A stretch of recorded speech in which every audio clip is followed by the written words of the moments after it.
And without any further ado, I begin tonight's talk, which is the sixth out of a 14th lecture, called the Ben Gurion area at high noon, Israel and the Jewish people, 1957 to 61. This will be the sixth lecture, Ahava, Atluya, B'Dover, which, if you know Pirkei Avos, refers to love that's not pure, but is looking for advantage. Israel in the third world, 5761. This is a very interesting topic. I have to restrain myself from getting rabbinical here because I'm not here in that capacity tonight. But the term third world works in the secular sense, and the term third world works in the Jewish sense. In the secular world, as I'm sure most people here are old enough to know, the term third world referred to the world that was not the free world nor the communist world. Didn't identify with either of those two power blocks. In the Jewish sense, the traditional history, the rabbinical view of history, is that there's the Jewish people and Esav, and then there's the Jewish people and Yishmael. This is our historical memory. And these are the biblical stories.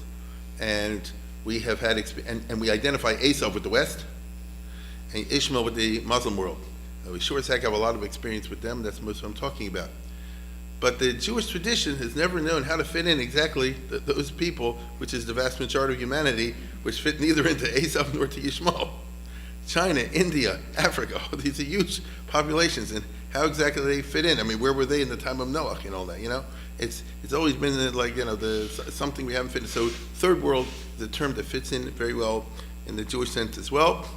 And being that this is Hanukkah, I'll be a tiny bit rabbinical before I begin, and because what you're going to see over here, and many of you have a general idea of what this is about, otherwise you wouldn't be in this audience in the first place. I talk about Israel in the third world. Ben Gurion always spoke about when Israel will be a light into the nations. That's a passage from the Bible, Or LaGoyim, from Yeshayahu, from Prophet Isaiah, and the term Or over there means a light in the terms of exemplary and so forth, and that's a famous interpretation, rabbinic interpretation of lights of Hanukkah. It's called the Or HaGanuz, and all the rest of it. And now that I've clouded your mind with homiletics, let's get into history. So I begin by pointing out that we're going to be dealing over here with Africa and Asia and Africa, which is, went through colonialisms. However, imperialism and colonialism, I start tonight. Let's do the next slide. Yeah, goes back forever. They're fundamental features of the political ecology for thousands of years. Don't think that imperialism started with the British or something like that. Hammurabi is before Abraham, correct? Right? It's before Abraham Avinu.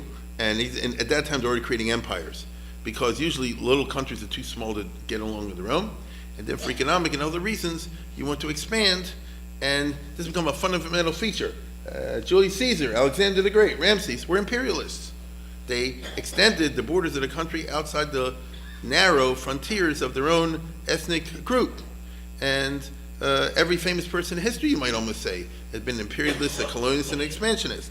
So this is a basic feature of the human condition, not the other way around, right? The single nation state, Switzerland or something like that, that's the exception. That's a product of the modern world, generally speaking. There are a few of those here and there, but usually the countries that you and I identify in the map are the products of one period or another period of imperialism and colonialism.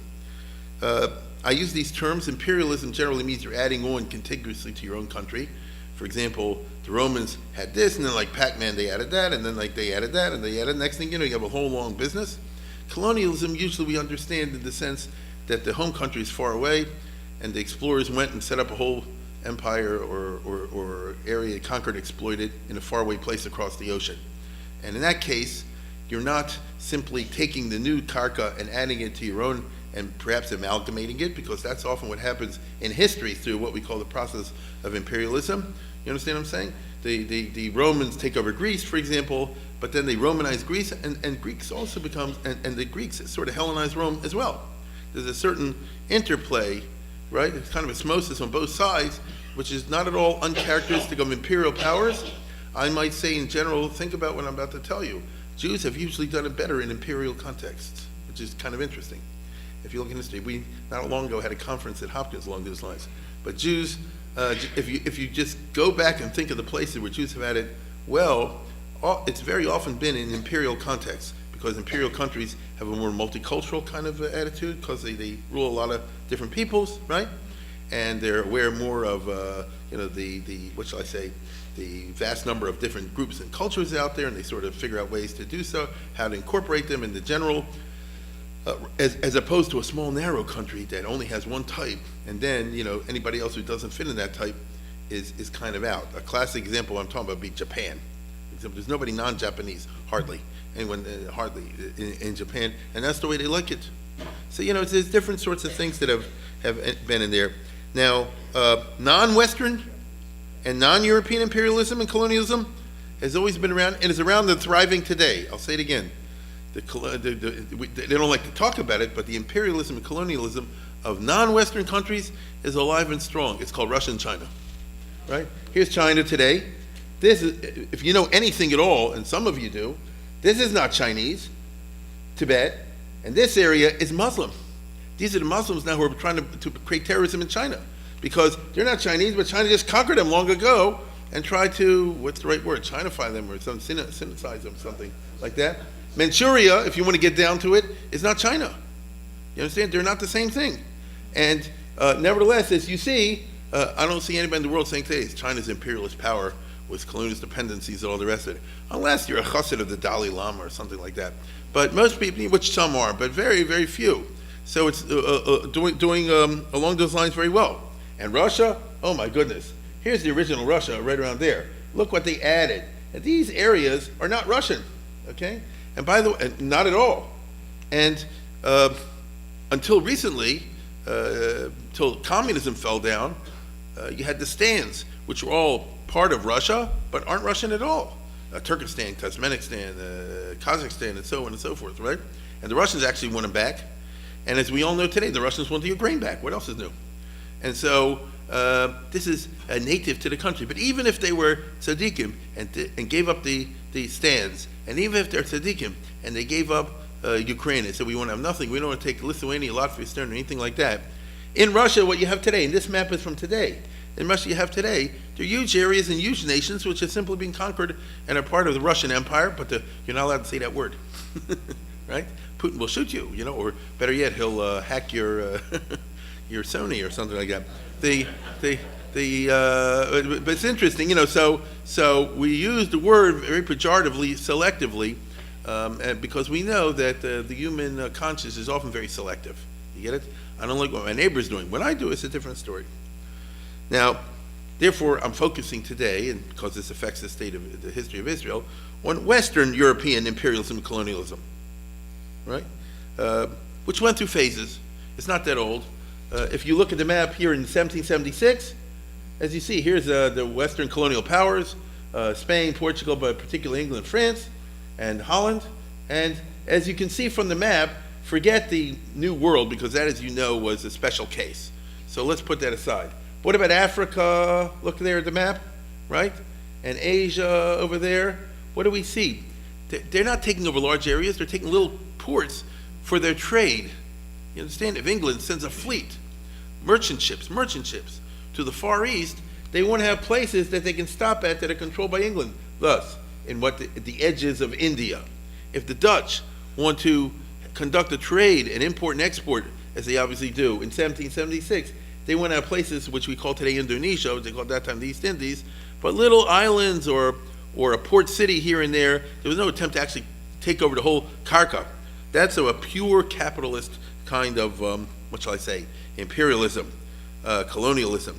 However, that's in 1776. By 1914, they took over the whole world physically. Give me a map of 1914 here. Yeah. All this is colonized, right? You can see what I'm saying, right? All this is physically occupied. Look at the Ganze Africa and a big portion of Asia, if you realize it, okay? And when you add to it what I just told you, which is that China is an imperialist power and Russia is an imperialist power, so if this map was real instead of being just anti-Western, you'd see a lot of colors on here more than what you see currently. And so the general map is one that shows us that significant portions of Asia and the whole of Africa were totally taken over, every square inch, by the European powers between 1776 and 1914, or already earlier than that. To be perfectly honest, when you come to the case of Africa, it's quite amazing, because if you look at in 1870, that's late, 1870, 10% of Africa was owned by Europeans. By 1914, which is only 44 years later, over 90% of Africa.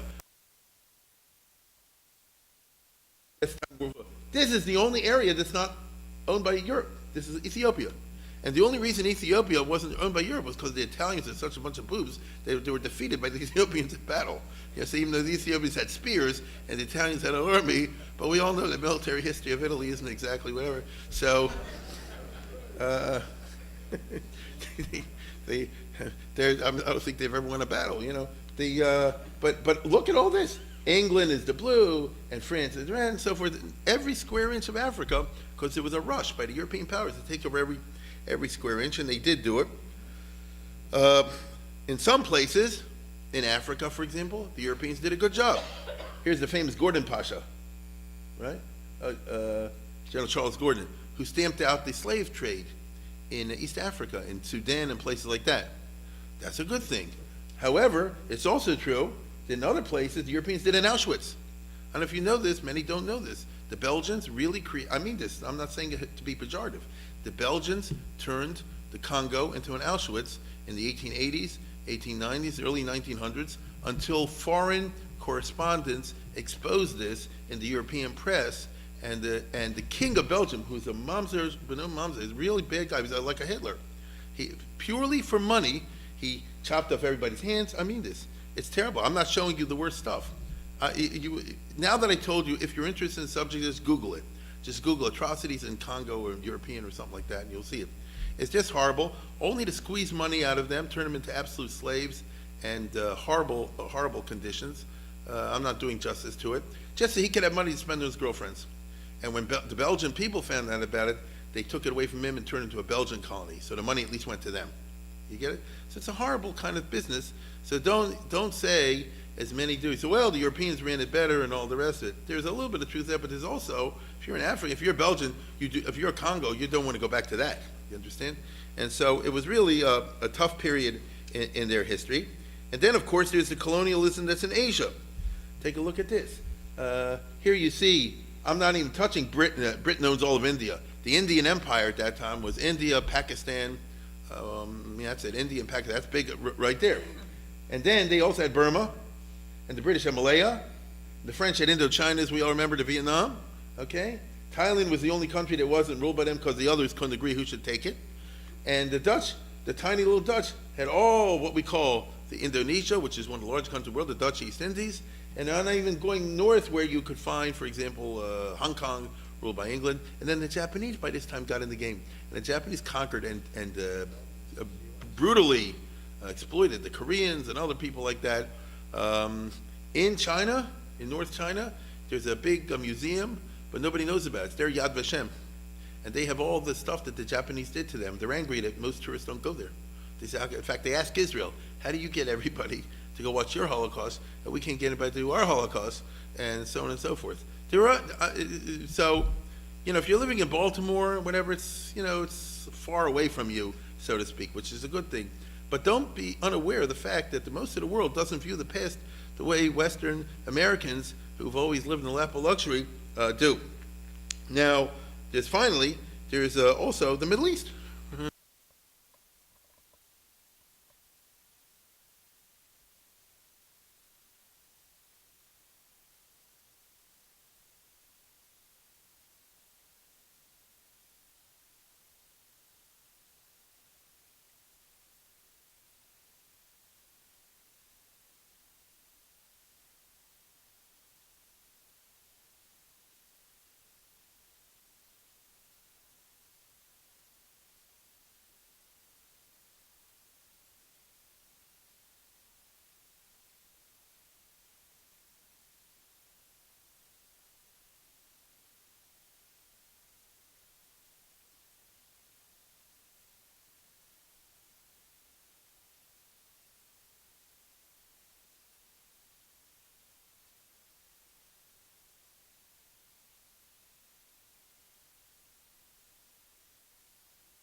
British and the French had the sort of monopoly on force, I guess you'd say, and therefore they couldn't do anything. But then, as we all know, history has the unexpected. The imperial powers commit joint suicide in World War I and World War II, because that's what happened. The dumbest thing in the world was when World War I broke out, because I just showed you a picture. You had 5 or 6 fat countries doing very well. Stupid little Belgium owned the Congo, which is 10 to 100 times the size of Belgium. Stupid little Holland owned Indonesia and other places around the world 100 times the size of their country. France had a huge empire over the world. Britain, what's there to talk about? The Russians were doing well. Everybody was doing very well. So, in an intelligent world, 6 or 7 thieves will get together and say like this. As long, our first principle should be never to fight with each other, you get it, and to enjoy our bank accounts. The idea that France and Germany went to war over Alsace-Lorraine, when France owned all this territory around the world, and Germany too owned significant colonies by this time, and both of them were doing well, is crazy. And therefore, when the Europeans did go to war over stupid little things, especially as we all know the First World War was really a foolish business, because they shot the Archduke. Austria went to war. This one attacked this one, that one attacked that one, then that one attacked that one. You know how it goes. And the result was that you had a Polish firing squad in which everybody's in a circle and they shoot. You understand? So they all got killed. Because what was the result? What was the result of World War I? And whatever wasn't finished by World War I was finished by World War II. Every one of these countries, either like Austria, ceased to exist, or like Germany, lost all their colonies, right? Or like some of the other countries, the economy went so bad by the losses of the war that could never really recover. You understand? And then when World War II came along, that what I just described was magnified. So, for example, England, when World War II was over, was broke. I mean those words literally. They had to come begging to Truman, and he, rightly or wrongly, gave them a $3.75 billion on hard terms and things like this. They were rationing in England. And so how can a country that's broke run an empire? You see what I'm saying? And same thing for other countries. How can Holland, after World War II is over, plan to control Indonesia, which is half a world away? You see, how can France? The French couldn't even fight the Vietnamese if the Americans didn't ship the French soldiers over there to fight. So it loses all sense of proportion. And without going into details, which are interesting, by the end of World War II, the colonial powers are much weakened, and the stage is set for the overthrow of the colonial nations around the world. And then, perhaps even more important, communism. The effects of powerful communism over here. You see, Chaim? The fact that Russia was expansive, and that the communist idea appealed precisely to all those who are the have-nots, means that England, France, Holland, Belgium, all the countries know, we better watch out, or these countries will go communist, and that'll be even worse. You understand? Can you imagine a communist Africa? Can you imagine a communist Asia, which is very easy to imagine after China goes communist in 1949? You see, this will be the worst of all developments, because then they'll cut off their goods from Europe, and they'll starve us out, and so on and so forth. Meaning, the presence and the threat of communism was a powerful incentive to the Europeans and the Americans to say we better pacify and appease the third worlders and give them their independence. Otherwise, chas v'shalom, with nothing else to do, they'll join Russia. You think this is, by the way, that's a big factor in the civil rights movement in America, which took place, as you know, in the decade and 2 decades after World War II. Because a lot of people who didn't feel comfortable with civil rights, they said, well, we better do this, because otherwise they'll all go communist on us, and then we'll have a terrible time over here. I'm not saying this is right, I'm saying it's wrong, but this is what happened, you see? So the presence of these guys, or their specter, I should say, is hovering over the process of decolonization, which happens in the aftermath of World War II. Okay, so now the Asians go first. In the years 45 to 50, India and Pakistan break off of England. In 47, Malaya and Burma. Indonesia, the Philippines. That's a lot of land. The U.S. gave up the Philippines in 46, for example, right? We also had colony. I don't know why, but we also had colonies. that's a whole speech by itself, the U.S. and the Philippines. But it happened, and then in the aftermath, immediately after World War II, the Asian nations go through a significant period in which they become independent. By the early 50s, Indochina becomes a big fight, what we call the Vietnam War. Remember this guy over here, right? Ho Chi Minh. That was a nightmare for the French and then for the Americans, because they said, I guess we don't want to be controlled by anybody else. And Taka, Ho Chi Minh was a communist. So in other words, the specter was real in that case. Vietnam, as you know, became a communist country. Although by the time it became a full communist country, communism didn't mean anything too much anymore. By the early 50s, they're all independent, and they vote in the UN. Here's Nehru of India running around. He's with Khrushchev, but also with Truman and Eisenhower. And all of a sudden, everybody has to kiss up to him. And he has a policy of neutrality. It means he says, I'm not signing up with any team. I'm going to dance at all the chasanas. Why not? Why not? And this is the beginning of what we call the Third World, who benefit by the reality of the Cold War. Because like Nehru in this picture, they say, why should we sign up on the American team? We'll be taken for granted, and the American allies don't do too well. On the other hand, we don't want to sign up too much with Russia. We don't want to become a Russian satellite either. But it's more fun to dance at both weddings. You know, all these countries become experts, so they try. They say, I guess, Russia says, does anybody remember this? Each side competed with the foreign aid. Russia said, we'll build you a road. America said, we'll build you 2 roads. You understand? America said, we'll give you grain. Russia said, we'll give you vodka or something like that, caviar. You understand? This one, no. America says, we'll train your army. Russia said, we'll train your air force. And again, and there were big competition along these lines, none of which is lishma. It's all Ahava, Atluya, B'Davar. None of it is real love. This is called the principles of international politics. You get it? This is the cynical world that goes on out there. But the Third World becomes a very important factor, because let's face it, Russia and China are big and America is big, but so is this other area. And they have a lot of them possess these minerals and raw materials and things of this nature, including uranium, I might add. And so, whoa, what do you do?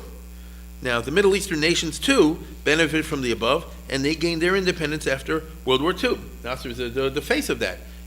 All the Arab countries, one after another, become independent, really independent, in the 50s, in the decade after World War II. Syria started at the end of World War II, Syria and Lebanon. But from that point on, even though the British have some kind of connections in Jordan and Iraq, they don't really control the situation over there. And then Egypt has a real tug of war, and that's what made Nasser famous. He kicked the British out, to put it plain and simple, and he even kicked them out of the Suez Canal. That was the 1956 crisis, but he did do it. And eventually, the Libyans, the Tunisians, the Algerians, it takes a long time for the Algerians until 62, and the Moroccans and all that, they get the Europeans the heck out of there, right? And they are completely and totally independent, for better or for worse. Both Arab and Asian nations see themselves as a group, right? Nasser, Nehru, Sukarno of Indonesia, the leaders of Pakistan, Malaya, Africa, and others, they say, we don't have much in common with the West, because they don't. That's not their history. You can't talk about the greatness of Western civilization if the Westerners are the ones that messed you over. On the other hand, communism ain't exactly their thing either, and Russia is notorious as an imperialist. And so they say, we are a third world. That's how they find a comfortable identity as a group. You can understand that. They have somewhat similar circumstances of colonialism. After all, what does Egypt have to do with India? And what does Egypt and India have to do really with Indonesia or Malaya? The answer is they all have a past in which they were shafted by the Europeans, and you can create something out of that. What about the Yeshua? What about Israel? Here we go again. What about the Jews? The Jews claim Ben Gurion, Moshe Sharet, all the others. We're a colonialized people who recently got our independence from Great Britain. Be friends with us. We too are part of the world. After all, Israel, in the years I'm talking about, Ben Gurion era, they can never get a treaty with America. They don't want to go with Russia. Let's find a block. They don't feel comfortable with Ambadod Yeshev, that we're alone and we treasure our loneliness. It's like, on the contrary, in the early years, Israel is saying we want to be part of a bloc. And the Arabs, however, argue the Jews are European invaders. They're part of the problem, not part of the solution. Indeed, the Arabs charge that Zionism is the most fiendish and clever form of colonialism ever devised. You understand why? When Ben Gurion meets de Gaulle in '59, de Gaulle was going through the Algeria War. And at that time, you had the Algerians, the Arabs, you had a bunch of Frenchmen living there as well. And how are you going to solve it? So Ben Gurion tells them, here's what you do. You take all the Europeans, put them in a little area around the coast, kick the Arabs out, and declare a state of Israel over there. Now, so he gives, and de Gaulle said, you're crazy. That's going to create a Zionist problem in Algeria. We don't need that. You understand? So what that would do, an Arab would say, see what this is all about? It's all about creating a non-Arab enclave in an Arab world. And that's a European colonialist tactic. So the Zionists did something that's even more efficient and fiendish than the others. The others did the following. They put in a couple of British who ran all of India, but Lamaisa, the Indians were the ones that were there, and sooner or later the British left and the Indians took over. The Jews came in and excluded the Arabs from any Jewish enterprise. They cut them out of anything participating in the Yishuv. And that way, when they created a country, it was clear with the idea Arabs out, or at least excluded. And that is the way they could have a permanent settlement there. You get it? If you kick them all out, even today, people say, oh, if they kicked all the Arabs out, Israel would be safe. Because then you wouldn't have these people running around, stabbing you in the back and blowing up cars and things of this nature. If only we were an all-Jewish nation. The Arabs see that as a particularly clever and fiendish form of long-term imperialism. And the Jews say, no, it's not. We just want to come our country back, and you're trying to kill us. And so it goes back and forth. The Jews argue vaguely that there are people driven out from their homeland long ago, and they're simply returning. This is not a colonialist enterprise. The Jew and Israel go back before the Arabs started. That's what we say. But the Arabs and others simply don't agree to give this claim any consideration. The Jews are either lying, or they're trying to exercise a claim long dormant and therefore non-existent. Didn't Arafat say there were no Jews there, there's no Beis HaMikdash? You know what I'm talking about, right? The Jews never were in Israel, it's all a big lie and all that kind of stuff. Now, he was a particularly vicious form of liar, but they have many other forms of liars, and all the Arab arguments were, and by the way, many Jewish kids in college said they buy into this. They said the Jews are interlopers. They don't have no real rights to Eretz Yisrael. Especially if you grew up without a solid Jewish education, so you don't have any appreciation for what I'm talking about.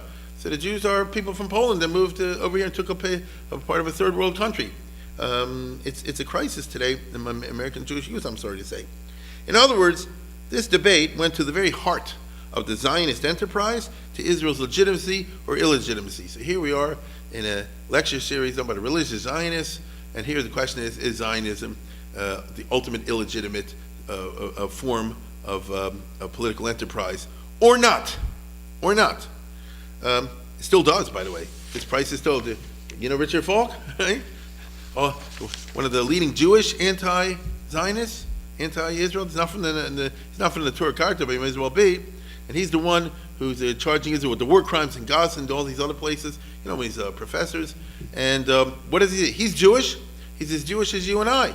But he views Israel through the lenses that I just described to you. He has no connection with the Yiddishkeit, obviously. He has no connection with anything in Jewish tradition. He won't admit, therefore, to himself or to anybody else, that Jews have any sort of legitimate connections with Eretz Yisrael, which you have to be a believer in the Bible and that sort of thing to buy into. And consequently, he gets the third world narrative in which the Jews are interlopers and the colonialists, and everything they've done in Israel is illegitimate. And there you go. Asians, after all, had no connection with the Bible. So the Jewish arguments are not necessarily understood by them. Go tell somebody from India or from Malaysia, the Jews go back way beyond the Old Testament. What the heck is the Old Testament? They never heard of the New Testament, right? They have their religions. Nor is the Holocaust a big deal in Asia. Gandhi, perhaps there's Gandhi and Martin Buber. He says, Gandhi wrote a famous letter. He said the Jews should all voluntarily die in the Holocaust as an aesthetic, a moment. So he wrote to Martin Buber, who was also not from, asking Gandhi in 1939, I think, or something like that, would you write a letter about the Holocaust? And he said, the Jews should all go out. Now, Gandhi said, say the Indians should all commit suicide. Das ist etwas anderes, But the Jews, you could do it. I mean, Gandhi was full baloney, but that's a classic case of even a renowned Asian having absolutely no sympathy whatsoever for Jewish rights and Jewish nationality in that sense. If anything, the only notes that the Jews can strike with the Asians is their hoary antiquity, right? I mean, somebody like Zhou Enlai and people like that, they forget the Bible, but it's like this. The Jews and the Chinese are nations that go back over 3,000 years. That's a commonality they can respect. In Asian culture, something very old, right, with records of long, long ago. Of course, we're not as old as the Chinese. Nobody's as old as the Chinese. They go back 20,000 years, you know. But as it goes, the Jews, 3,500 years is up as something. And we all know the Jews have been clever.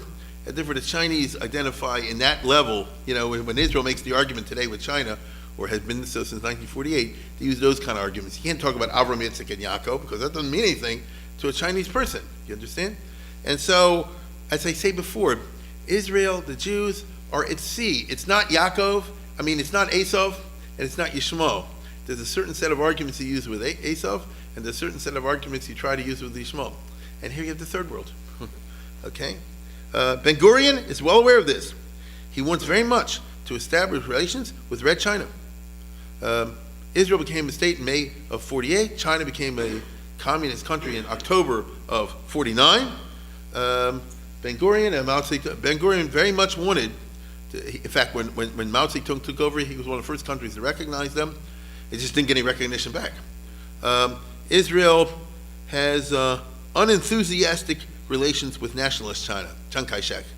Chiang Kai-shek was in favor of the Arabs simply because of pure calculations. The Chiang Kai-shek government says there's a bunch of Arab states, there's very few Jews, but go with the Arabs.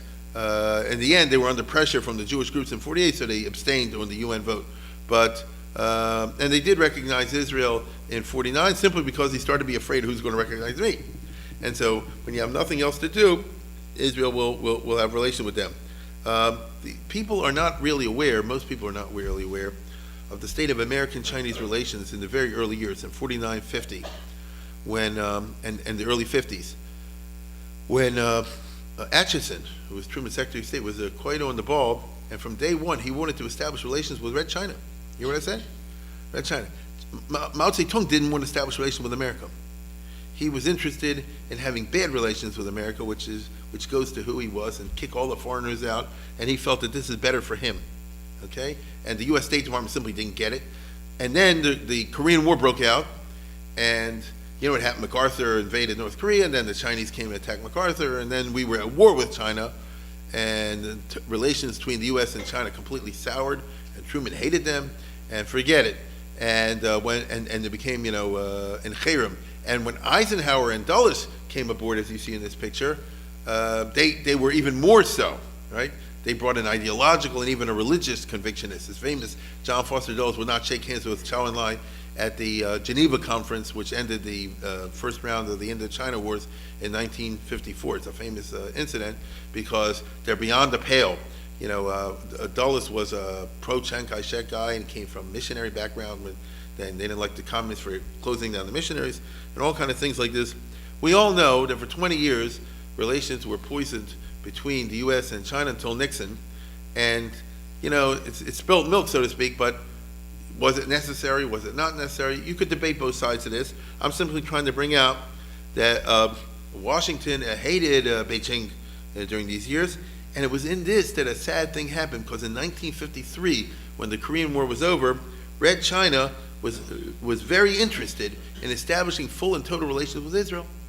Okay, they even offered incentives. What happened was that Israel, as I'll show you in a second, had a very interesting ambassador to Burma, which I'll talk about in a moment. His name was Dovid Cohen, who was a big macher in the Zionist establishment. Those who are in Israel will understand. He was the head of Solel Bonet, which was the Mapai construction firm, which got all the contracts because of Ben Gurion. And he was there from beforehand also. He's a very bright guy, and they sent him as ambassador to Burma. And there he hooked up with the Chinese. And you see that Zhou Enlai, when he visits Burma, he invites this guy to go boat riding with him and bicycle riding with him and talking and all the rest of it. That's a Chinese way of saying, are you interested in establishing relations with us? What can I say? This led to a big debate in Israeli government between these two guys. the Dovid Kohen, and Moshe Sharet, who was the foreign minister. Moshe Sharet was under big pressure from Abba Eban and the Israeli embassy in Washington. They say, if you recognize Red China, Dulles will shoot us. You understand? Eisenhower does go ballistic on this. America hates China, and a cardinal principle of the State Department policy, and this is true, was you have to reject Red China. You understand? It was when Nasser recognized China in 56, Dulles cut off all his money. So it was a big deal. So Abba Eban says, don't do this, don't do this, don't do this. On the other end, Dovid Cohen was saying like this, get real. America has a crazy policy, and as a matter of fact, if Israel hooks up with Red China, we can be the intermediary, and we'll make it that Washington and Red China recognize each other, which possibly may be the reason that Mao Zedong was interested in Israel. You never can tell. The point is that Israel took the cautious thing and said no to the Chinese, which was, I think, a big mistake. Most people would say that way. It doesn't happen. Instead, they listened, as I just showed you over here, to Abba Eban and Foster Dulles. And so, this was the era of Senator McCarthy, so that's all you need. Israel should recognize Red China. It would have been a bad business. And it was a big mistake, okay? It was a big mistake because China, when they didn't establish relations with Israel, ended up being very anti-Israel, extremely anti-Israel. And they're the first supporters of Arafat, and they were big backers against Israel all through the 50s, 60s, 70s, even until they started to shift a little bit in the 80s. So we got a very vicious group against. Now, you never know. This is a what if, right? Maybe having established relations with Israel, maybe China would have found to his advantage later on to dump Israel and go with the Arabs. You never know. But you never know. But you got to give it let's put it this way, intelligent statesmanship, with me, you give it your best shot. And Ben Gurion said, listen, this is like half of the world, right? China's like half of humanity. And so we want to have some kind of relations with the biggest country, and maybe Israel can pull it off. So this is a what if, we'll never know. But I think most people would agree that it was a big mistake. On the other hand, if Israel finds no sympathy, and they didn't, in Asia, for example, India would not establish relations with Israel, although, once again, at a certain point in the 50s, India was willing to have an Israeli embassy, believe it or not, in New Delhi. Moshe Sharet, in one of his stupid moves, said like this, if we put an embassy in New Delhi, India has to put an embassy in Israel. You understand? And they would say, well, we don't want to do that because of Arab pressure and all that kind of stuff. Well, if you don't put an embassy by us, we're not going to put an embassy by you, which was stupid. You understand? There's like this is Sharet at his worst. I don't know what guy, he had a bad day or something, because he usually was intelligent. And therefore, Israel never established relations. They were not recognized by India or China, otherwise known as 2/3 of the world, right? Count up all the population of India and China, and not too smart. So India, and same thing when you go with Malaya and Indochina. Many of these countries are Muslim. Israel gets no traction over there, with the exception of Burma. That was the big exception. Burma is, as you see, most of us don't know much about it, but Burma is obviously a country next to India, and it's a Asiatic sort of thing. The Burmese were part of the British Indian Empire, but they were actually conquered by the British in 1800s and didn't like it. And they started an independence movement, as all these others did, among certain elites. And they finally got there, and they were fighting the British. The Japanese occupied Burma in the Second World War, Rangoon and so forth. And when the British came back, there was a lot of, what should I say, anti-British sentiment from the part of the Burmese elites. And eventually they kicked the British out. They did do it. They kicked the British out of India. After all, once the British leave India, it makes no sense to hold on to Burma. You get it?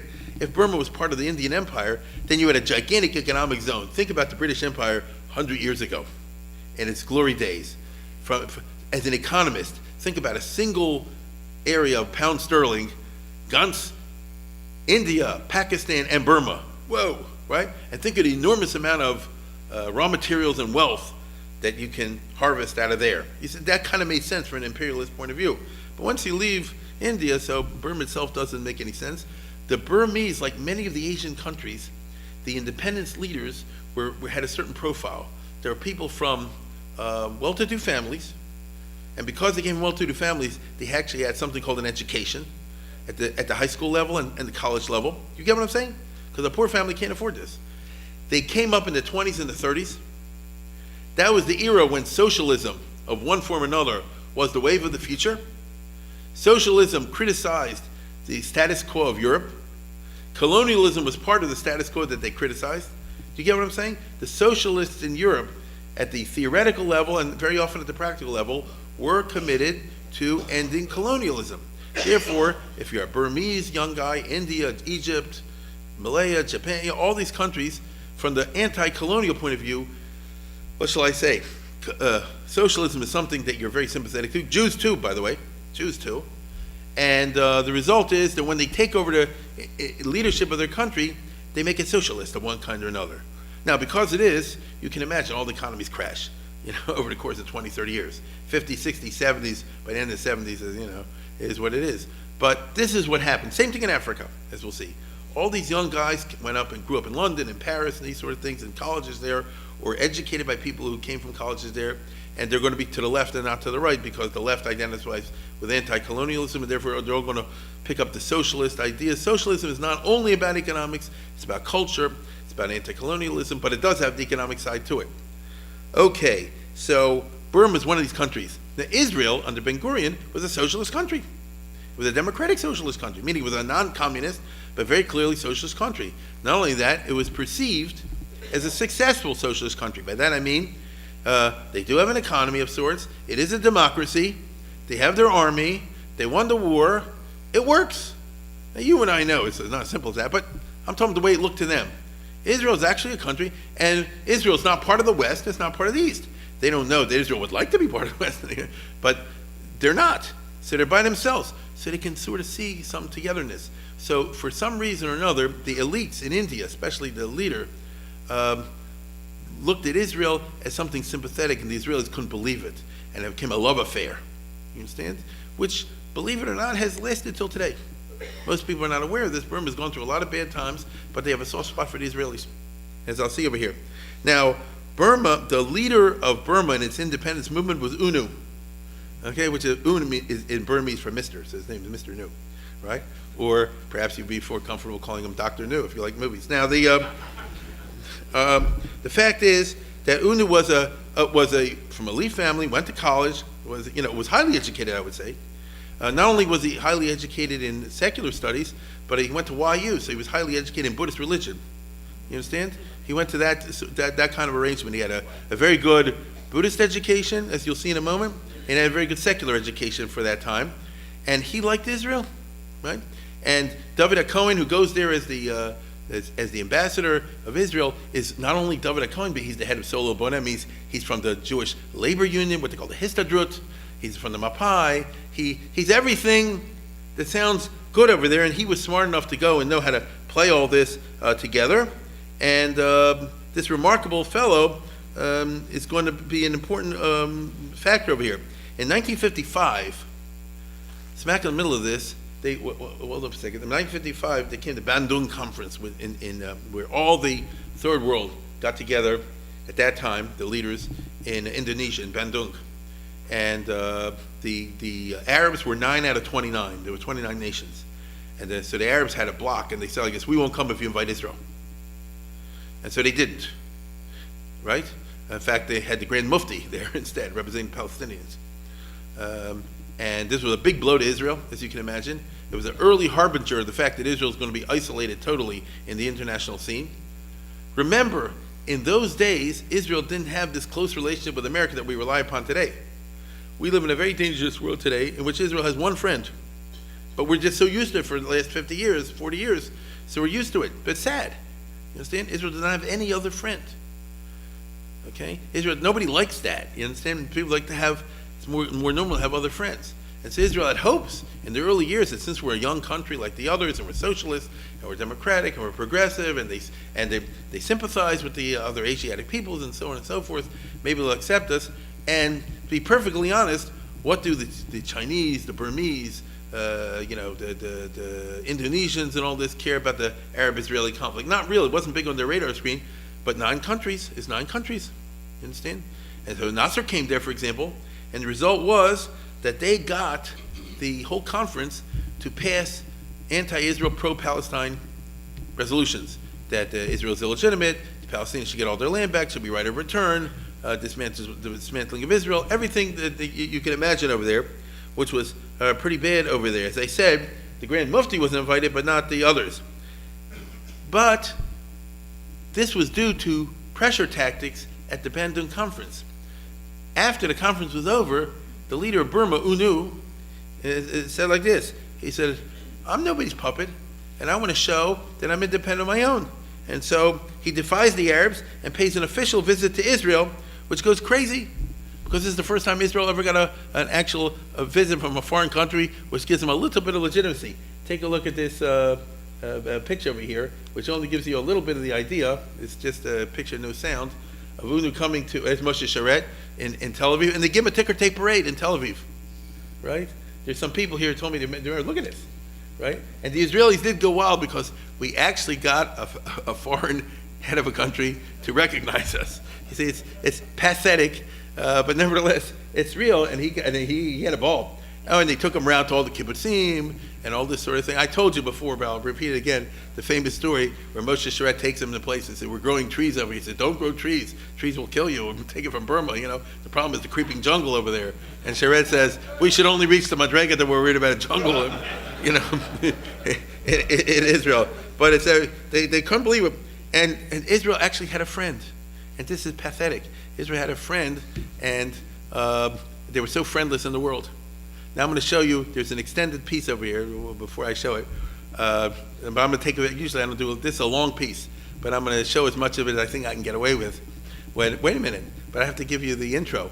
Ed Murrow, Zichron LeBrocha, famous Ed Murrow, was, Zichron LeBrocha, he was a big friend of Israel. Besides everything, I don't know if you know, he was a big friend, big admirer of Israel, big admirer of Ben Gurion.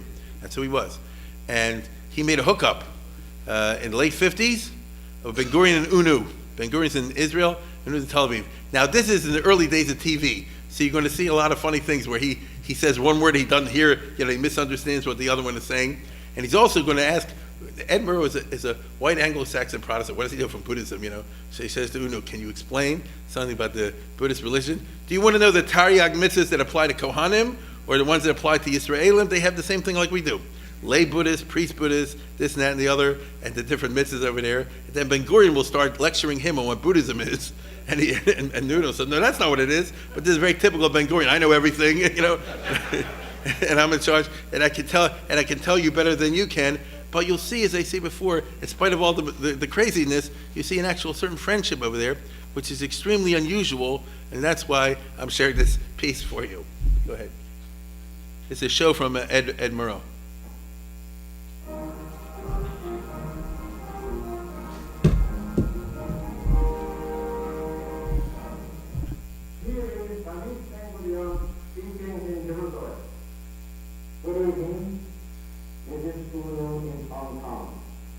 Now, here is Edward R. Murrow. Tonight's small road unites two statesmen and scholars who are also old friends. From Jerusalem, Prime Minister David Ben Gurion. And from Burma, we are picking him up from Hong Kong, former Prime Minister UNU of Burma. Prime Minister Ben Gurion, there's an open circuit to Hong Kong, if you would like to say shalom. Shalom, Mr. UNU. Shalom, Mr. Ben Gurion. Oh, you evening. Yes. How are you? Yes, thank you. I'm quite well. What's your right? Oh, thank you very much. It's fine too. How is Mr. Ben Gurion? Remember to go, remember you. Mr. Prime Minister, I remember still that I was taken to his side, which your government proposed to turn into a garden. At that time, what? At that time, the government proposed to turn it into a garden. The desert. It was only full of rocks. Not even half. They promised that if I come back again to Israel after 3 years, it will be turned into a garden.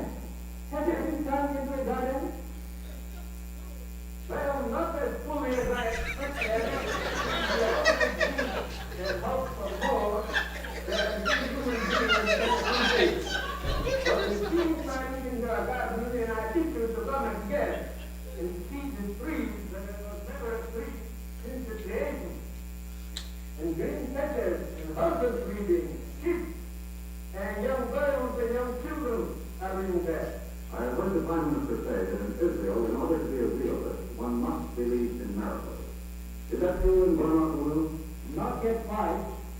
In Israel, there are plenty of men who can do wonders, who can do miracles. And I've seen some of the things, some of the miraculous things they have done themselves.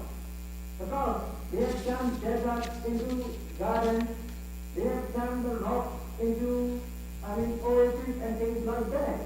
So, to me, when the Israelis said that they would do certain things, I believe. Prime Minister Gurion, did you know that our friend who once translated Dale's pine geese into Burmese? I'm sorry, I'm afraid not. Well, he was a prolific salesman and teacher of public speaking. Statesman. I was never a statesman, see?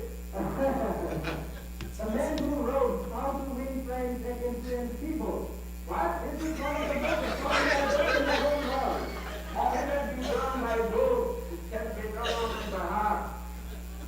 One cannot learn that. You must have it in soul. Who translated that book, you know? Can you come and get it? I see. And did you make many friends with it? Well, in how to win friends and influence people by trying to be a king, it is stated that the sweetest word in any man's language is his own name. And yet, Uno, in a recent speech, you said that part of the girl's troubles and skills came from the repeated use of the word I. According to Buddhism, this is the very source of all the troubles.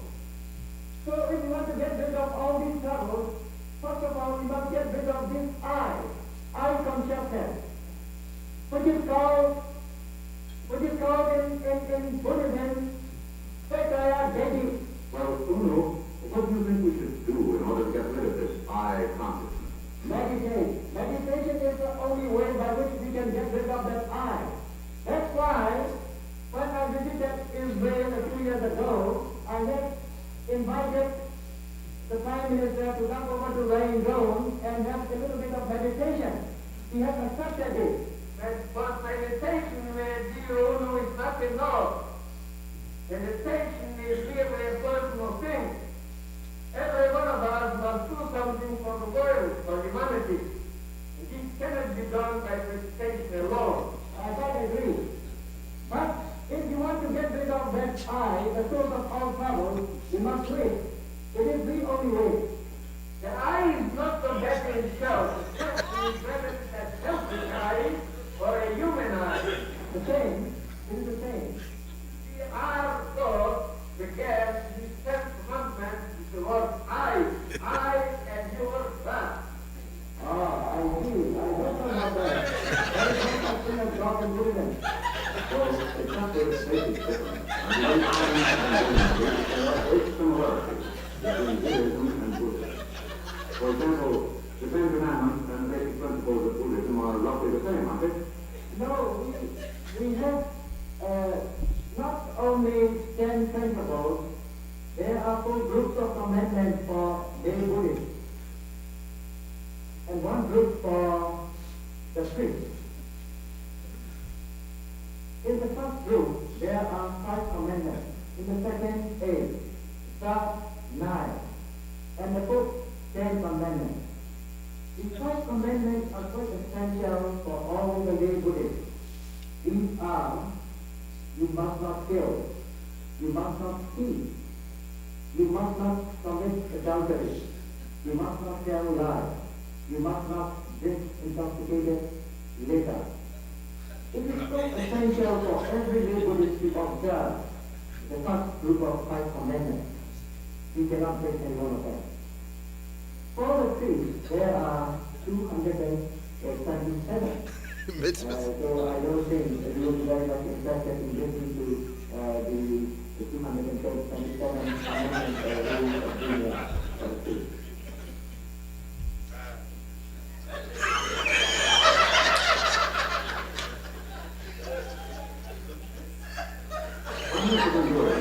You spoke at length about Judaism and Buddhism, and you pointed out the similarity between the two. But I have a feeling that Uno does not entirely agree with you. It is similar and different.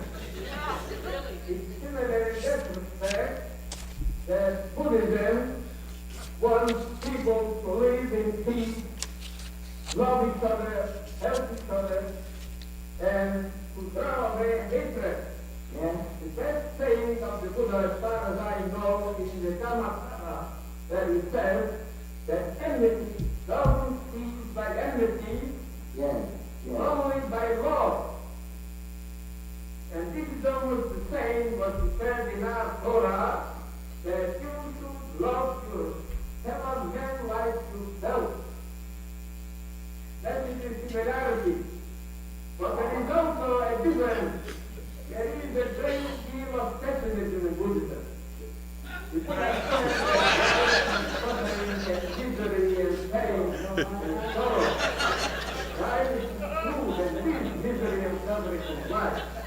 But we believe there is also joy and creativeness in life, and not merely misery. That's the difference. Buddhism is not pessimistic, it is optimistic. We put special emphasis not on suffering, but getting out of the suffering. That is that is the thing on which we put special emphasis. Gentlemen, there are certain similarities in your careers. To the extent that both of you, at the height of your political power, voluntarily stepped down. Then Gurion, to go to the desert, I think we can close it. and Uno Yeah, to it's go to a- a monastery in contemplate. That's enough for now. I think you get the idea. If you want, you can find it yourself. I hope you'll agree that was worth a few minutes. There you go. You'll see. You'll see. Ben Gurion went on to lecture him about Buddhism even more, whatever. In spite of all that, in other words, in spite of the cantankerous nature of the individuals involved, and that poor narrator in the middle, Ed Murrow, who's got that dumb look like, oh, what do I do now? He's just a nice American guy trying to bring some people together. Ben Gurion goes ahead and visits Burma in 1960-61, and look at this. He goes to a monastery, dresses up the whole. There's Ben Gurion dressed up, in the whole outfit with the sandals and the Ganta business over there. He went Buddhist for a while. The Israelis are mildly shocked, right? He looks like a.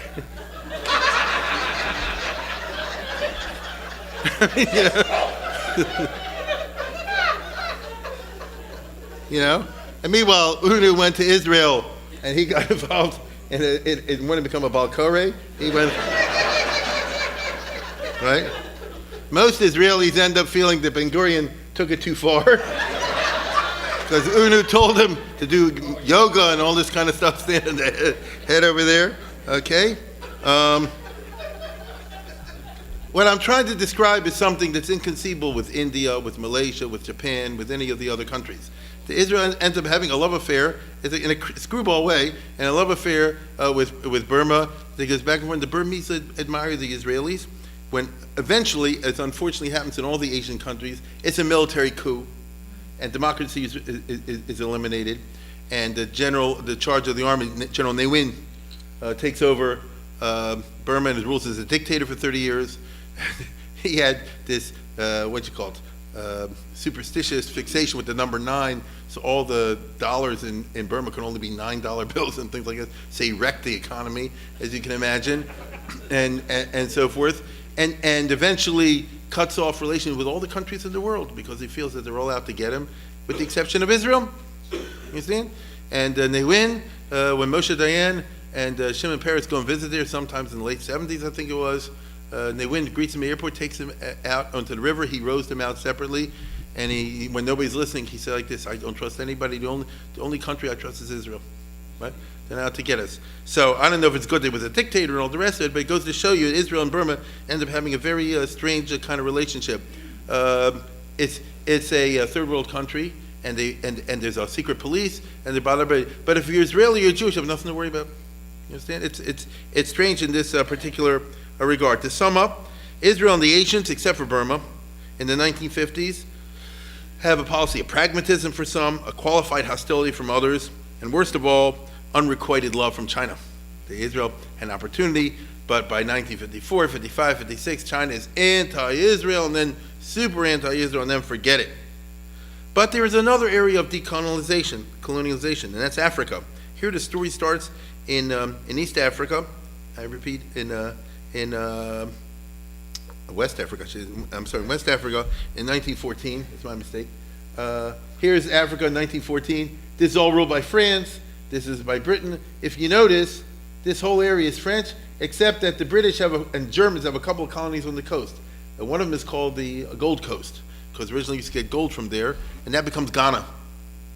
Right? That's the country that, and Ghana is the first of the countries to get independence from Britain. Since the end of the Second World War, there had emerged an elite of black Africans who had gone to university, out of whose rank emerged the future heads of state. These are guys who went to school, usually in England, in London, and in Cambridge, and places like this, and they come back, and they're dissatisfied with being flunkies under the colonial system, and they want to have their own countries and be the leaders. In addition, the European countries, as I told you, are now in the Cold War era, in the 50s, in which colonialism is shameful. And anyway, if they don't colonialize, the Russians will get involved, they'll champion the Africans, and they'll communize Africa. Here's the guy who becomes the leader of, for a very short time, of the Congo, when the Belgians leave, but they kill him. The Belgians kill him, because he goes, the Belgians tried to overthrow him. The Belgians tried to overthrow him. In fact, they did overthrow him, and when he tries to fight back, then he asks Russia for help. He wasn't a communist, but he's trying to do, the Belgians stabbed him in the back. But they immediately say he's a communist, and they kill him, and they burn his body, and all sorts of things like this. And the Russians, by the way, set up a Lumumba University in Moscow, and you have a rough situation. Now, the first and most prominent of the successful leaders of the African nations was Kwame Nkrumah from the Gold Coast. He was a graduate of the University of Pennsylvania, Penn in Philadelphia. Okay, went to Lincoln University and Penn. By the mid-50s, he's clearly going to head the first African nation to be decolonialized, which I just told you be Ghana. He's a socialist, like all these guys were, and like UNU was, for example. And a friend of his meets David Akon in Rangoon. You understand? The African Asians are getting together with each other, and one of them goes to Burma, which is a socialist Asian country, and there they say, you should meet the Israeli ambassador, and Hakon interests the Africans, he said, why don't you try Israel? Because the Africans are not sure what to do. They don't trust the West, and I don't blame them, but they don't trust Russia either, you can't blame them, so what do? Israel wants to present itself as a third alternative for the third world. You understand? Third force. And he does do so, right? He does do so, and what can I tell you? Ben Gurion becomes fascinated with the possibilities. UNU tells him go to Israel, So Ben Gurion with the possibilities of Africa and sends an envoy to Accra, to the capital of Ghana, already a year before the election. And not only that, he sends, let's put it this way, one of his best diplomats, as we'll see in a minute. And Ben Gurion's basic line is like this: although we are white, we have been persecuted by the white people. So we have a lot in common with the Africans. That's the idea. We had a Holocaust, right? And before that, and so we have suffered at the hands of the Europeans. So it's true that we are white, but we're not exactly European either, and therefore we have a kindred relationship, or there's a basis for us to establish a kindred relationship with the African nations. Theodor Herzl, by the way, very interesting. Look at this. Did say, now Theodor Herzl back in the 1890s said that what's going on in Africa is bad. He knew about the scandals going on, as I told you about, with the Belgians and the Auschwitz that they're running in the Congo. And he said, once I fix the Jews, if that ever happens, I want to fix the Africans, or help at least in fixing the African situation. So he was, in other words, Zionism, honestly speaking, was created in a context which had sympathy for colonized nations. That's not a lie. That's a truth. You understand? In 1957, Israel sends Ehud Avriel, who becomes super tight with Nkrumah. Very few countries bothered to send ambassadors to Ghana for a year or two. They didn't know if it's going to be real. Russia didn't send for 6 months. Egypt doesn't send for a year. Ehud Avriel was one of Ben Gurion's top guys. He's the one who was organizing the secret weapon supplies in the 48 war, and he was Israel's ambassador to Czechoslovakia and to Hungary. Very, very capable. He knows the spy business, and so they sent him a top guy, and he got real tight with Nkrumah. And 1957 to 1960, that's 4 years, 57, 58, 59, 60, were certain golden years of Israel-Ghana honeymoon, in which Israel wanted to and did help Ghana in big ways: agriculture, medicine, roads, all kind of education, you name it, all across the board. Although it's a one-sided relationship, because it's always give, and there's no take. It's also true that, in other words, what I'm trying to show you is by the time the other ambassadors, the Arab ambassadors, showed up, if you wanted to get a good appointment with Nkrumah, the best way was to call the Israeli ambassador. That's true. In addition to that, a number of Pan-Africans which probably you don't even want to talk about. These are people who look about the broad, want to be a United States of Africa, let's put it that way. They had those intellectuals also, moved to Ghana because it's the first African country. W.B. Du Bois, for example, from the United States, who ended up living and dying in Ghana. And one of the most famous one was George Padmore from Trinidad, and his wife is Jewish. And so they're pro-Israel in this regard because they see Israel, and they're very influential in Ghana. And they see Israel in the sense that I described it, as neither the West, neither the East. They're a socialist country, they're a progressive country, and they can help. And these are people that we should have a relationship with. Now, on the other hand, the Arabs weren't going away. It was only a question of time when the collective weight of the Arab pressure would kick in. Eventually, Nkrumah goes along with the Arab resolutions, meaning by the time you get to 59, 60, 61, 62, Ghana goes to these international conferences, and the Arabs lobby like crazy, but very successfully, and Ghana votes anti-Israel, Israel's illegitimate, give it back to the Palestinians, the right of return, and all this sort of thing. And Israel's angry over here because Ghana still asks for aid. And Israel said, well, why are you voting for this and that? And they take the attitude which many recipients do, which is, you pay me until now, you owe me. Right? You owe me. And why do I owe you? But you owe me. Israel has no choice but to go along, realizing it will not win automatic support for Israel. Meaning this is a wake-up call to the Israelis who are living in a certain dreamland, figuring in their way, we will aid the Africans will support us. We'll give them help in all kind of areas of life, but at least they'll vote for us in the United Nations. Doesn't work that way. Besides, in international relations, as I said before, it's famous, you always bite the hand that feeds you. America gave Europe all that money, and then the Europeans became anti-American. It's a funny area. Israel has certain displays of this. Many Israelis don't like the Americans, even America gives them billions every year, right? So Metternich, I think, no, Talleyrand, the famous Frenchman, said once, he said, somebody just stabbed you in the back. Why? I never did him any favors. But it's actually true. Those of us who are old enough for life will know, have experienced that. And so, nevertheless, Israel has to look to the bigger picture. As the first African state, Ghana is being watched by all the other Africans who cannot help but be impressed by what Israel is doing there in terms of foreign aid, and also what Israel is doing to help their armed services. Also, unlike Asia, Africa is often Christian. The missionaries there were very successful in many places. There's a strong Christian tradition in many places in Africa, and that means they read the Bible. They've heard of Jerusalem, they've heard of the children of Israel, they heard of Moses and the Exodus. They look at modern Israel as something other than European, which is exactly what Ben Gurion wanted. That's the way he wanted Israel to be viewed. In 1960 to 61, in 1 year, 16 African states gained independence. You see, the British let go of 16 countries. 14 of them established relations with Israel.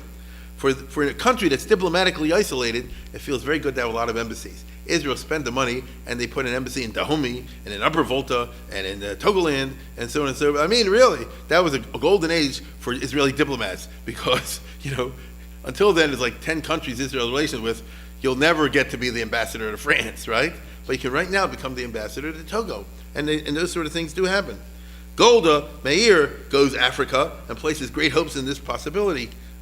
She saw this as a case where, once again, you can justify Zionism, show it to be progressive, not regressive, and that not colonialist and all the rest of it. And she went all the time to Africa, and she told all the others. If you read the Avner book, I think he mentions it in there. And she put a lot of faith in this. Levi Eshkol goes Africa, and he hopes for big trade, outflanking the Arab boycott. There's 100, there would be 15, 20, 30, 40 African nations we can trade with all of them and do billions. None of this pans out. Ben Gurion and Shimon Peres have dreams of getting America and Britain to bankroll Israel activities in Africa because they say better Israel than the Reds. And so if the Mossad goes in there and things like that, the Israeli army goes in there better than the Russian army. But guess what? As always, they'll say America's uniquely qualified, Israel's uniquely qualified as a non-colonial power which has no colonial past to go in and help the Africans with security, but it doesn't sell in Peoria. You understand? Eisenhower, Kennedy, Dulles, Dean Russ, the Kennedy secretary, they say, Israel, get out. You're just in the way. You're not helping us at all. So by 1961, which is the end of the period I'm talking about this year, Israel is firmly committed to an Africa policy, hoping that real aid to the African countries will validate Zionism as something progressive and not reactionary, and they're hoping to validate Ben Gurion's claim that Israel is a Or LaGoyim, a light to the nations. In what sense is Israel a light to the nations? Are they better off or living better than anyone else? But we help. We help stamp out eye disease in this country, and we help stamp out child illnesses in that country, and we built roads and hospitals and things. And they do, these are things that they really do. In addition, of course, to realpolitik, this helps battle Arab efforts to isolate Israel. I mean, the Arabs are up here and they want to make it that all these countries don't recognize Israel. So to the degree that Israel is able to establish embassies and relationships over here, that means they frustrate the anti-Israel attempts. And don't forget, every country gets one vote in the UN. Upper Volta has as big a vote as the United States of America. True? And the trouble is, can poor little Israel financially afford this? They give the African countries $250 million. They don't have that kind of money. You hear what I said? They give them $250 million, and many in Israel say this, maybe the $250 million could be better spent in Israel. You understand? There's Eshkol, who's always running around crazy trying to make the economy work, and you're giving away $250 million to quicksand because it doesn't play out. You can tell already by 1960, 61, it's not going to be Burma, it's not going to be a happy hunting ground or anything like that. Moreover, in the nature of things, when you spend your money in so many countries, it only work in a few. Here's one case. There's Jomo Kenyatta, the head of Kenya, which actually did establish strong relations with Israel. Ad hayom hazeh, till today, Kenya is a country, which is why they had that shooting not long ago in that mall in Nairobi, and Israelis are there, but Kenya's always been better over there. So their kind of worked, and Jomo Kenyatta was a father figure of their nationalism. And another problem is, in order to turn a profit, sooner or later Israel will get involved in military aid, because that's where a lot of money comes when you sell them weapons. And that's not good. This can and did lead to Israel getting in bed with the bad guys and muddying the waters of idealism. There's Mobutu, who became the dictator, the notorious dictator, who got his military training in Israel. And here's our own Aryeh Gross, I think that's him, sitting in the back. And, Judy Gross' husband. And let me identify you properly, okay? He gave me I'll tell you why I asked him yesterday, he gave me this photo when he was in the Army, because when he told me when he was on the base there, in military base, when he did his training, eventually became a captain, there was a whole group of Africans that they were training, African soldiers, but they said like this, don't talk to them, it's a secret program, and they're there, but you didn't see them. And this became very characteristic of Israel in the 1960s, in which they're taking elites to maintain the political security in this country and that country. But do you really want to train Mobutu, who became, as they said before, they call his rule the kleptocracy? You understand? The guy took $15 billion. Where I come from, that's money. $15 billion, which is really sad because the $15 billion was meant for the people, wasn't it? What could Congo do with $15 billion? It's really sad. You understand? What could they do with this kind of money? But this came to problem, as we all know, with third world aid in general. Another tricky situation involves South Africa, the home to Africa's largest and most prosperous Jewish community. After all, if you look at the continent of Africa, back in the 50s, he was the chief rabbi of Rabinowitz.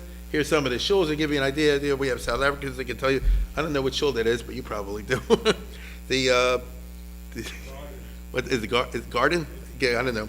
Anyhow, the point is, I think everybody here knows without me having to point out that South Africa, at the large and important and wealthy they're well treated by the apartheid regime, who had been in office since 48. Again, the apartheid regime of the Boers, they were discriminating against the blacks. They were not discriminating against the Jews. Here's Daniel Malan, the founder of apartheid, you might say, the first prime minister of South Africa, put in all these anti-black laws, and he came to Israel. Now, Ben Gurion wasn't happy that he's coming to Israel, but he came there, and he made a visit in 1953, I think.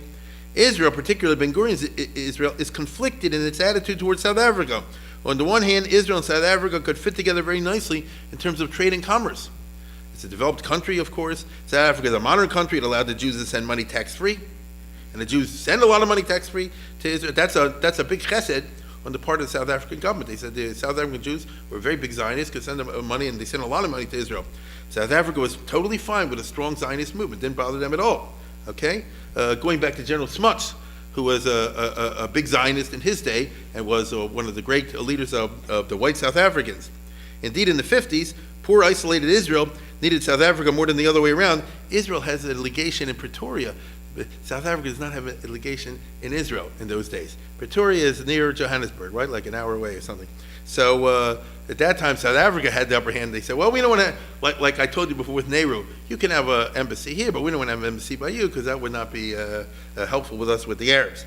The Afrikaners, the whites in other words, though sometimes anti-Semitic, respect Israel. They're culturally and emotionally not pro-Arab, let's put it that way. They are their own group, okay? But of course, there's the big white elephant on the table, or perhaps I should say the big black elephant on the table, which is apartheid. They still had this. This was legal in South Africa, as we all know, as it once was in the United States of America, correct? You know, separate bathrooms, separate this, separate that. And it's racism, plain and simple. The Mapai Israel, the Israel Ben Gurion, is of course in principle opposed to racism. And therefore, I'll say it again, it was in principle opposed to racism. And was therefore very uncomfortable with South Africa. On the other hand, Israel has relationship with dictatorships who are even worse than South Africa. On the other hand, in the second half of the 20th century, dictatorship is deplorable, racism is intolerable. Isn't that interesting? You ask people, who's worse, South Africa or Stalin? Right? Is he worse than him or is he worse than him? So you say, well, Stalin killed 60 million people, at least. And he didn't kill hardly anything like that. Yeah, but this is racial discrimination, and this wasn't. You see, isn't it funny? So in the 20th century, with the political correctness, the way it unfolded, guys who, between the two of them, killed 250 million people, that's a lot of people, but they did it in the service of a broad internationalism, you see? So elites in this country and the West in general give them a pass, to one degree or another. This gets no pass. And so the result is that by the second half of the 50s, African colonial independence is an unstoppable process in full swing across the continent. As new nations join the existing third world countries, together with the Reds, who hate South Africa as a staunchly anti-communist bastion, they introduced resolutions in the United Nations for the first time in the late 50s condemning South Africa. Even the Prime Minister of England, Harold Macmillan, and time I'm talking about South Africa was part of the British Commonwealth, comes to South Africa in early 1960 and gives a very famous address to the South African Parliament, warning of change and the need to go with the flow. Here's a famous speech called, it's 11 seconds, The Winds of Change.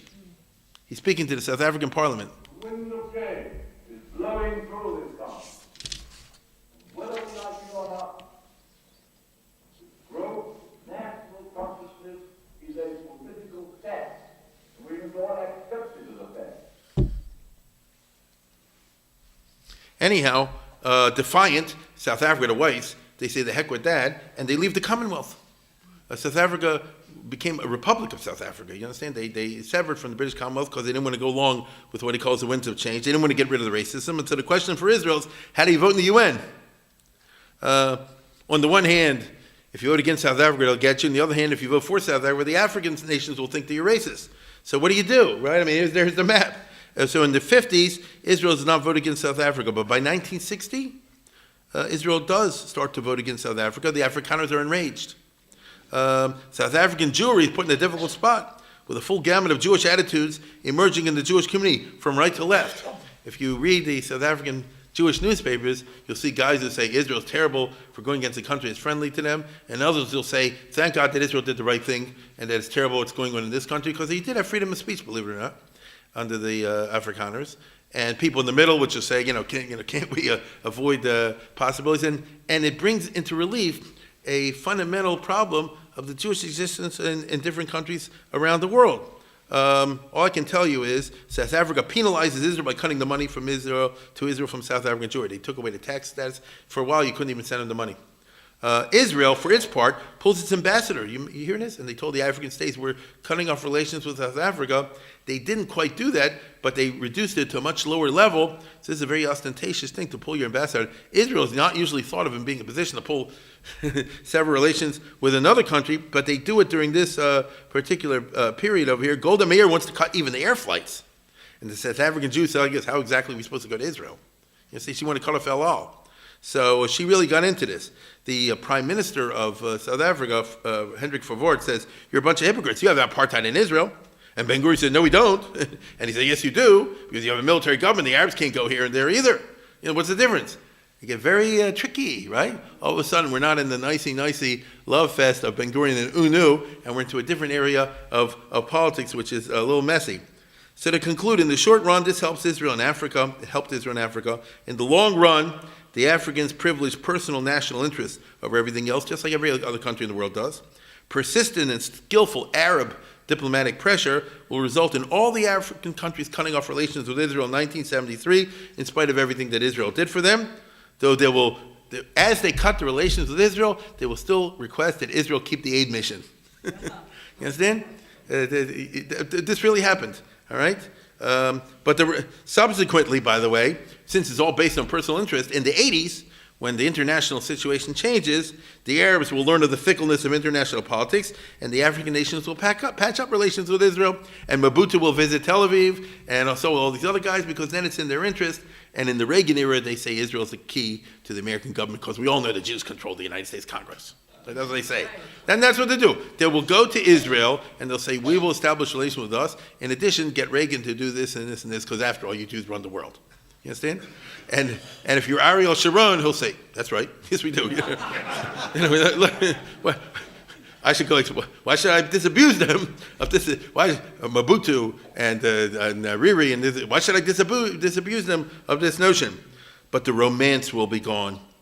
In the 50s, Israel was still dreaming, and Ben Gurion was still dreaming, although he never felt the kinship with the African culture that he felt with the Asian culture, right? And because that's his background. He could respect one. As an East European Jew, a Zionist, he didn't feel comfortable, I would say, at the cultural, like you saw before, he went to a Buddhist monastery.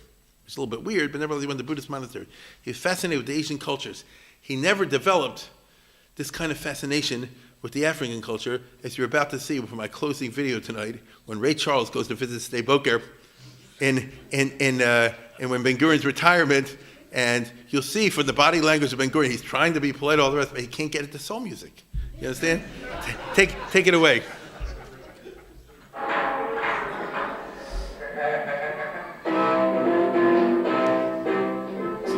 Look at Ben Gurion's face. What kind of music do you listen to? You listen to classical music?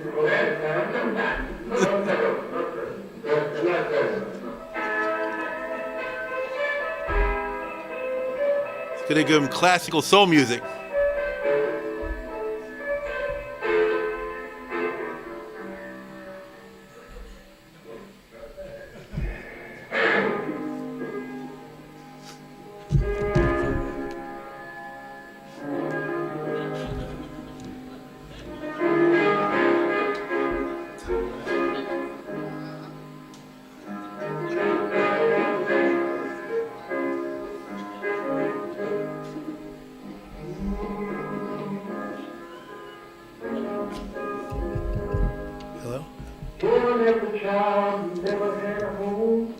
This is the greatest African American musician. You understand that?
Good night. Happy Hanukkah.